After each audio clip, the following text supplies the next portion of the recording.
इधर तमाम लोग हैं और इन लोगों से हम बातचीत करते हैं। क्या मामला है, आप लोग क्यों प्रोटेस्ट कर रहे हैं? देखिए, दिल्ली यूनिवर्सिटी में मनमाने तरीके से दिल्ली विश्वविद्यालय प्रशासन और दिल्ली पुलिस के गठजोड़ के माध्यम से धारा 144 लगा दी जाती है।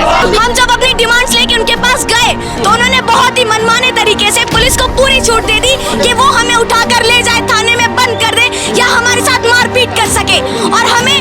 और पुलिस ने ये किया भी। पढ़ाई लिखाई की बात करना तो आप सीधे FIR कर देंगे, 188 लगा देंगे। ये कौन सी बात है भाई? हम लोग और रिओपन लाइब्रेरी के लिए और रिओपन कैंपस के लिए तमाम सारी मांगों को लेके पढ़ने लिखने के लिए आते हैं, प्रोटेस्ट करने के लिए, और ये FIR दर्ज करके हमको हड़काना चाहते हैं, डरवाना चाहते हैं। तो इनकी हम घुड़की से नहीं डरने वाले हैं। और जो विश्वविद्यालय प्रशासन है, जो संघीय प्रशासन है, जो सत्ता के हनक में हम तमाम सारे छात्रों की आवाजों को दबा देना चाहता है, तो इस विश्वविद्यालय प्रशासन को भी सुन लेना होगा कि हम लोग जिस दिन यूनाइट होकर इनके ऊपर आ जाएंगे तो इनकी हालत खराब हो जाएगी। द लाइव टीवी, सच सबसे आगे।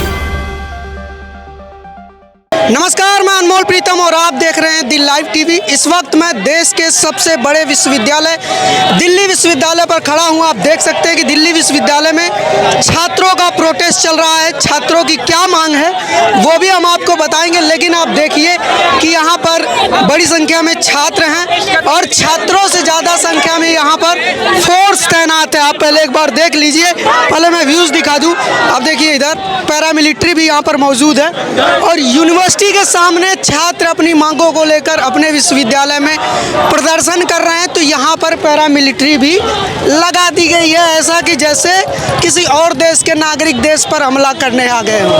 मतलब छात्र अगर प्रदर्शन कर रहे हैं अपनी यूनिवर्सिटी में तो इतनी बड़ी संख्या में फोर्स लगाने की क्या ज़रूरत है, ये बड़ा सवाल है।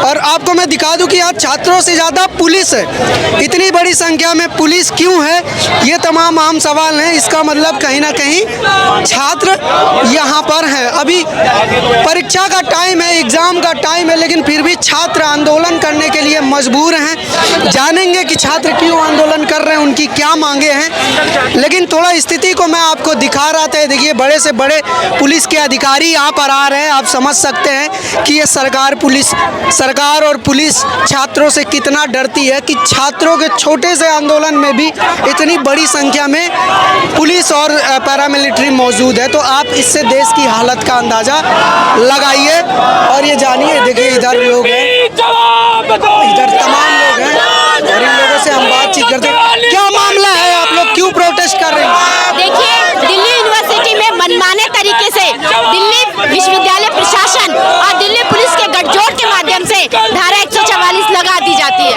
हम पूछना चाहते हैं कि धारा 144 आखिर क्यों लगाई गई? आखिर हम छात्र जो DU में SOL में पढ़ रहे हैं, वहाँ पे क्या जरूरत पड़ी कि आप धारा 144 लगा देंगे? हम मांग कर रहे थे कि हमें किताबें दे दो। हमसे पूरा पैसा ले लिया जाता है, करोड़ों रुपया SOL के पास जमा है। हम बोल रहे हैं हमारे अगले महीने एग्जाम है, हमें किताबें दो, हमें ऑफलाइन क्लासेस दो। अगर आप नहीं दे सकते हैं तो हमें OBE का भी ऑप्शन दो, क्योंकि छात्र बिना पढ़े एग्जाम देंगे तो एक बड़ा संख्या फेल हो जाएगा जो 3rd ईयर के छात्र हैं। फिर उनकी डिग्री का क्या होगा? ये मांगे हम लेके आए थे कैंपस में और हमारे साथ बर्बरता की गई, मारपीट की गई, गाली गलौज किया गया। दिल्ली पुलिस और ये जो गार्ड्स है, जो दिल्ली विश्वविद्यालय प्रशासन है, उसने मारपीट और गाली गलौज किया। दिल्ली पुलिस ने ACP छात्रों को घसीट के पुलिस वैन में धकेल रहा था और हमें धमकी दी जा रही थी कि हम पे केस हो जाएगा। हमसे बोला जा रहा था कि आपका भविष्य खराब कर देंगे। ये क्या बदतमीजी है, ये क्या तानाशाही है? दिल्ली कैंपस जैसे जगह पे धारा 144 लगाना दिखाता है कि हमारा देश किस ओर जा रहा है। हमारे देश में जो वाइस चांसलर है, जो DP दिल्ली पुलिस के हेड में बैठे हुए हैं, वो कुचलना चाहते हैं लोकतांत्रिक आवाज। प्रधानमंत्री तो कहते हैं कि देश विश्व गुरु बनने जा रहा है। देखिए, प्रधानमंत्री जब ये बोलते हैं कि देश विश्वगुरु बन रहा है, हमें दिखाई नहीं देता कि कहाँ विश्वगुरु बन रहा है। क्योंकि जमीनी लेवल पे आप देखेंगे इतनी गरीबी बढ़ रही है, भुखमरी बढ़ रही है, अशिक्षा, NEP न्यू एजुकेशन पॉलिसी जैसी चीजें हैं जिसमें छात्रों को शिक्षा से बाहर करने का रास्ता साफ किया है NEP ने। छात्र विरोधी कानून लाए जा रहे हैं। जनता आप सब लोग अभी एग्जाम आने वाला है, अभी आप लोगों का एग्जाम आने वाला है, पढ़ने के बजाय आप लोग आंदोलन कर रहे हैं। देखिए, हम SOL के स्टूडेंट्स हैं। SOL में कम से कम 5 लाख बच्चे पढ़ते हैं, ठीक है, जिनमें से 3rd ईयर में ही कम से कम 1.5 से 2 लाख स्टूडेंट हैं। उनको ना किताबें मिली है, ना क्लासेस मिली है, ना उनको सिलेबस पता है। और आप ही कह रहे हैं कि हम एग्जाम के वक्त पे प्रोटेस्ट कर रहे हैं। अरे हमारे पास पढ़ने के लिए क्या है जो हम पढ़े? और हम अपनी पढ़ाई के लिए ही तो डिमांड कर रहे हैं। हम ये कह रहे हैं कि भैया लगवा दो, हमको जल्द से जल्द स्टडी मटेरियल दो और हमारे एग्जाम, क्योंकि आपने एक तो मिड में यूनिवर्सिटी खोली, दूसरी बात आपने खोली रेगुलर स्टूडेंट के लिए, एसओएल के स्टूडेंट्स के लिए तो उसके 1 महीने बाद भी नहीं खोली। जब वहीं के केवाईएस के छात्रों ने प्रोटेस्ट किया, उसके बाद उनको वहां पर यूनिवर्सिटी उन्होंने खोली, उन्होंने एसओएल का कैंपस खोला और वहां उनको फर्स्ट ईयर के स्टूडेंट को किताबें बांटना शुरू किया, जिसमें थर्ड ईयर के स्टूडेंट को अभी तक कुछ नहीं पता है कि कब एग्जाम है, बस इतना पता है कि ऑफलाइन एग्जाम है। तो हमारे पास जब ना किताबें हैं ना कुछ क्लासेस है, तो हम कैसे पढ़ के कैसे पास हो जाएं, कैसे हमसे उम्मीद यूनिवर्सिटी कर सकती है?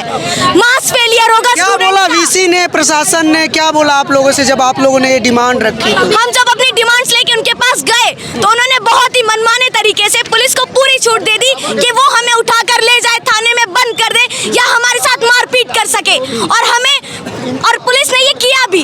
कल जब एसओएल के छात्र प्रदर्शन कर रहे थे वीसी के गेट के बाहर हाइब्रिड मोड में एग्जाम के लिए, तो यूनिवर्सिटी की तरफ से ये साफ साफ कहा गया पुलिस को कि आप इन छात्रों को ले जा सकते हैं। हमसे पुलिस ने कहा कि आप यहाँ प्रोटेस्ट नहीं कर सकते हैं। हमने कहा कि हमारा संवैधानिक अधिकार है प्रोटेस्ट करना, उसके बावजूद पुलिस ने बहुत ही मनमाने तरीके से और वहाँ के गार्ड्स ने हमारे साथ मारपीट की, हमारे एक छात्र को पीटा और एक छात्र, हमारी एक दोस्त बेहोशी की हालत में थी, उसको फिर भी घसीट के ले जाया गया कि आपको भी डिटेन होना पड़ेगा, और हमें पुलिस थाने ले जाया गया, बहुत दूर के पुलिस थाने, और वहाँ पे हमसे हमारे डॉक्यूमेंट्स लिए गए, उनकी फोटोकॉपी उन्होंने रखी, हमसे हमारा पता पूछा, हमारी सारी डिटेल्स ली। मामला में 144 क्यों लगाई गई हमें नहीं समझ आ रहा है। अभी बोल तो दिया क्या 3 दिन से कोई हिंसा हुई थी? सर हिंसा हुई है। क्या हिंसा हुई है बताइए। देखो कोई हिंसा नहीं हुई। देखो मेरी बात, हिंसा हुई है सर। रोड रोका है 2, 2, 3 घंटे, तो हमने कोई हिंसा करी नहीं, हमने भी नहीं करी। कैंपस में सर 144 कैंपस में नहीं लगी, कैंपस में नहीं। हम लोग 4 नंबर गेट पे प्रोटेस्ट करते हैं, 4 नंबर गेट पे प्रोटेस्ट करते हैं। आप गेट पे प्रोटेस्ट कर सकते हैं। देखो सर इस जगह पे धारा 144 है जहाँ अभी खड़े हैं हम लोग। रोड पे है, यहाँ नहीं, यहाँ नहीं। नहीं सर, आप ऐसे नहीं जा सकते हैं बिना हमारे सवालों का जवाब देके सर। नहीं सर, गजब है, ये गजब है। नहीं सर, क्या आपके सवालों का जवाब नहीं दिया गया? तमाम सर एक्टिविस्टों पे 8 से 10 मुकदमे लगे हैं। आप राजीव सर है, एसएचओ है, पूछ लीजिए आप लोग, सब पे लगे हैं। हमारी मांग है कि क्या पढ़ाई लिखाई की बात करना तो आप सीधे एफआईआर कर देंगे, 188 लगा देंगे। ये कौन सी बात है भाई? हम लोग और रीओपन लाइब्रेरी के लिए और रीओपन कैंपस के लिए तमाम सारी मांगों को लेके पढ़ने लिखने के लिए आते हैं, प्रोटेस्ट करने के लिए, और ये एफआईआर दर्ज करके हमको हड़काना चाहते हैं, डरवाना चाहते हैं। तो इनकी हम घुड़की से नहीं डरने वाले हैं। और जो विश्वविद्यालय प्रशासन है, जो संघीय प्रशासन है, जो सत्ता के हनक में हम तमाम सारे छात्रों की आवाजों को दबा देना चाहता है, तो इस विश्वविद्यालय प्रशासन को भी सुन लेना होगा कि हम लोग जिस दिन यूनाइट होकर इनके ऊपर आ जाएंगे तो इनकी हालत खराब हो जाएगी। तो ये लगातार हम लोगों को डरवाने का, धमकाने का, और ये काम पुलिस के अधिकारी जो अभी तक बोल रहे थे, जिस तरह का स्पष्टीकरण दे रहे थे कि कहीं कोई हिंसा नहीं हुई, पुलिस ने किसी तरह का कुछ बर्ताव नहीं किया, क्या वो झूठ बोल रहे थे या आप? ये पूरा डीसीपी साहब पूरा झूठ बोल रहे हैं। अभी आप 4 नंबर गेट पे चलिए, हम लोग वहां पे शांतिपूर्ण प्रदर्शन करते हैं। ये कह रहे हैं कि 4 नंबर गेट पे आप रोड ब्लॉक करते हैं। भीषण प्रोटेस्ट हम लोग 3-4 साल से दिल्ली विश्वविद्यालय में लगातार हम लोग प्रोटेस्ट करते हैं। कभी मतलब हाँ, कभी रोड जाम होता है, लेकिन हमेशा नहीं जाम होता है। लेकिन नहीं, एक मिनट, डीसीपी साहब झूठ बोल रहे हैं। झूठ बोल के वो यहाँ से गए हैं। मारपीट कई बार हुआ है, ऐसा नहीं है कि मारपीट नहीं हुआ है, मारपीट हुआ है, कई बार हुआ है। कैसी मारपीट, किस तरह की मारपीट? जब हम लोग आते हैं, प्रोटेस्ट करने आते हैं, तो पहले देखिए होता क्या है कि 2 दिन पहले से ही फोन आने लगता है कि आपका प्रोटेस्ट है, आप प्रोटेस्ट बंद कर दीजिए, क्योंकि 144 लगा है। जब हम लोग नहीं मानते हैं, जब हम लोग आते हैं प्रोटेस्ट करने कि भाई हमें पढ़ाई लिखाई के लिए प्रोटेस्ट करना है, तो फिर उसके बाद पुलिस आती है, बोलती है कि आप आधे घंटे में खत्म कीजिए, 15 मिनट में खत्म कर दीजिए, और उसके बाद सीधे अटैक करने लगते हैं। जब देखते हैं कि संख्या कम है छात्रों की, तो तुरंत इनका रवैया एकदम बदल जाता है। पूरा एकदम लगता है कि पुलिस है ही नहीं, ये लोग गुंडे टाइप के लोग हैं। ऐसा ही रवैया ये अपनाते हैं महिलाओं के साथ मेल पुलिस टांग के लेके जाती है, बसों में खींच के लेके जाती है, बढ़ती है। तो हम ये क्या दर्शाता है भाई? ये डेमोक्रेटिक कंट्री है। आप कह तो रहे हैं कि कपड़े इस तरीके के पहनते होंगे कि टांगना पड़ता हो। अब देखिए, हमारे कपड़े से पहचानते हैं नरेंद्र मोदी है क्या? अब देश का प्रधानमंत्री, और ये लोग कपड़े से पहचानेंगे? ये लोग लोकतांत्रिक समाज में भरोसा करते हैं कि नहीं करते हैं कि ये कपड़ा देख के पहचान जाए कौन किसी जाति का, धर्म का है? भाई विश्वविद्यालय का छात्र है, पढ़ने लिखने आ रहा है, वहां भी आप कपड़े घुसा रहे हैं। इनके दिमाग में दरअसल जो सांप्रदायिक कीड़ा घुसा हुआ है ना, वो सांप्रदायिक कीड़ा ही इनके दिमाग में घुसा हुआ है, जो प्रशासन और तमाम सारे लोगों के अंदर घुसा हुआ है। मैं बता देना चाहता हूं कि यही पुलिस है। आप अभी देखेंगे बुराड़ी में एक घटना हुआ, बुराड़ी में पत्रकार रिपोर्ट कर रहे थे, उस समय रिपोर्टरों पे ही एफआईआर लादा गया। मेरा कहने का मतलब ये है कि जो लोग शांतिपूर्ण ढंग से लोकतांत्रिक तरीके से आवाज उठा रहे हैं, उन लोगों को पुलिस दबा रही है, और जो लोग गुंडागर्दी कर रहे हैं उनको प्रशासन तवज्जो दे रही है। जैसे आप देख सकते हैं जहां जहां भी एमपी में, अभी देखिए एमपी की क्या घटना थी भाई। एमपी का पत्रकार था जो बीजेपी के विधायक के खिलाफ, ना वो एमपी वाला जो पत्रकार था वो अमर उजाला नहीं, वो दरअसल जो बीजेपी का विधायक था, उस विधायक के खिलाफ कुछ दिखाया था भाई, वो गलत किया था, तो उसके कपड़े उतरवा के थाने में रखवा दिए। बलिया जिला का भाई, बलिया जिला का पत्रकार क्या किया, यूपी बोर्ड का पेपर लीक हुआ था, तो पेपर लीक करना वो दिखाया।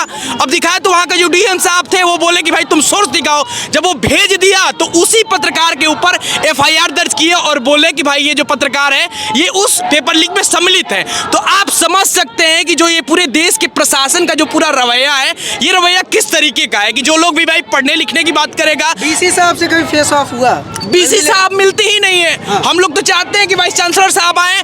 पुलिस का क्या काम है भाई, वाइस चांसलर साहब आते हम लोगों से डायरेक्ट मिल लेते, हम लोग बात कर लेते, लेकिन वीसी साहब तो मिलते ही नहीं है। वो तो पता ना कहाँ गायब रहते हैं। हमें क्यों बताइए। वीसी साहब मिलते नहीं है, पुलिस को राजदूत बना के भेजते हैं छात्रों से बात करने के लिए, छात्रों पर लाठीचार्ज करने के लिए, छात्रों को डिटेन करने के लिए।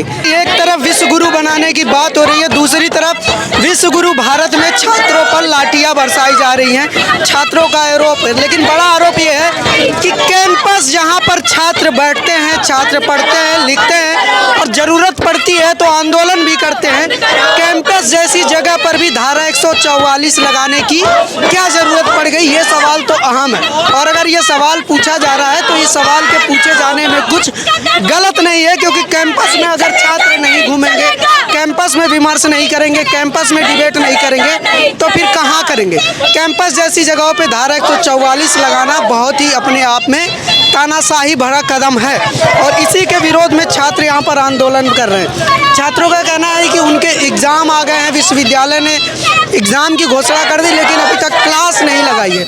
इनकी डिमांड है कि कम से कम 1 महीने के लिए रेगुलर क्लासेस लगा दिया जाए, इनको जो ज़रूरी किताबें हैं वो प्रोवाइड करवा दिया जाए, ताकि ये लोग एग्ज़ाम के लिए प्रिपेयर हो सके। लेकिन विश्वविद्यालय वो भी करने को तैयार नहीं है, सीधे उनसे एग्ज़ाम लेने की बात हो रही है। ऐसे में सवाल ये उठता है कि जब छात्र पढ़े लिखे ही नहीं हैं, उनके पास किताबें भी नहीं हैं, उनकी क्लासेस भी नहीं लगी हैं, तो फिर एग्ज़ाम कैसे देंगे? ये सारे सवाल हैं। लेकिन आज के दौर में अगर ये सारे सवाल आप पूछेंगे तो आपको एंटी नेशनल का धब्बा लग जाएगा, और इन छात्रों को ये कहा जाएगा कि ये पढ़ने लिखने वाले छात्र नहीं हैं, क्योंकि पढ़ने लिखने वाले लोग तो अब देखिए ये पोस्टर भी लगा है, दिल्ली पुलिस कैंपस छोड़ो। कैंपस में दिल्ली पुलिस की तैनाती क्यों है, ये सवाल है। और इधर शायद पुलिस के अधिकारी भी हैं, हम देखते हैं इनसे क्या बातचीत हो रही है और आपको दिखाते हैं, और साथ ही साथ छात्रों से भी बातचीत करते हैं। ये सारे लोग हैं, गर्ल्स भी हैं, बॉयज़ भी हैं। और एक बात बताइए, आप लोग अभी पूरे कैंपस के स्टूडेंट पढ़ाई लिखाई कर रहे हैं, आप लोग प्रोटेस्ट कर रहे हैं। हाँ, तो हम भी पढ़ाई कर रहे हैं और हम पढ़ने के लिए ही प्रोटेस्ट कर रहे हैं। हम ये चाहते हैं कि वो हमें चैन से पढ़ने दे, जिस तरह हम पढ़ना चाहते हैं वो हमें पढ़ने दे। चैन से नहीं पढ़ने दे रहे? नहीं, पुलिस हम जो मांगे कर रहे हैं उन मांगों को रोकने के लिए ये पुलिस को भेज रहे हैं। हमारी जो मांगे हैं वो सीधा वीसी से है, बीच में पुलिस आके हम पे लाठियाँ क्यों बरसा रही है, हम इसलिए प्रोटेस्ट कर रहे हैं। पुलिस लाठियाँ बरसाती है आप लोग पे अगर आप वीसी से बात करते हैं? हाँ, जब हम नारे लगा रहे हैं तब आके पुलिस हम पे लाठियाँ बरसा रही है। तो ये देखिए, ये आरोप है छात्रों का कि एक विश्वविद्यालय अपने आप में एक संस्थान है और छात्रों और वीसी के संबंध के बीच पुलिस की ज़रूरत नहीं होती है। ये बात सही है, लेकिन फिर भी दिल्ली विश्वविद्यालय के वीसी बीच में पुलिस को ला रहे हैं। और जो छात्र आपके अपने हैं उनसे आपको खुद आके संवाद करना चाहिए, कम्युनिकेट करना चाहिए। कहीं प्रॉब्लम आ रही है तो उसे ठीक करने की कोशिश करनी चाहिए, लेकिन वीसी साहब छात्रों से बात करने के बजाय बजाय दिल्ली पुलिस को बीच में भेज रहे हैं। और दिल्ली पुलिस कौन होती है कैंपस के बीच छात्रों से बात करने वाली? कुछ दिन पहले यहाँ के प्रोफेसर भी प्रोटेस्ट कर रहे थे और उनका आरोप था कि भाजपा शिक्षा का भगवाकरण कर रही है, यानी कि आरएसएस की जो विचारधारा है उस विचारधारा की सामग्री सिलेबस और कोर्स में डाला जा रहा है, छात्रों की किताबों में डाला जा रहा है। ऐसी किताबें कोर्स में शामिल करी जा रही हैं जो ऑब्जेक्शनल है, जिन पर आरोप है कि ये एक खास विचारधारा को प्रमोट करती हैं, आरएसएस की विचारधारा को प्रमोट करती हैं। ये उनका आरोप था। ऐसा पहली बार हो रहा है कि यूनिवर्सिटी में छात्र प्रदर्शन करे और बात करने के लिए यूनिवर्सिटी के प्रशासन के बजाय पुलिस आए, वो भी दिल्ली पुलिस, और छात्रों को डिटेन करे, उनको गिरफ्तार करे। कुछ छात्रों के ऊपर छात्रों का आरोप है कि कुछ छात्रों पर केस भी लगाए गए हैं, मुकदमे भी लगाए गए हैं। छात्रों का प्रदर्शन लगातार जारी है, लेकिन ऐसी और तमाम खबरों और अपडेट के लिए आप जुड़े रहिए हमारे साथ और देखते रहिए द लाइव टीवी। शुक्रिया। द लाइव टीवी, सच सबसे आगे।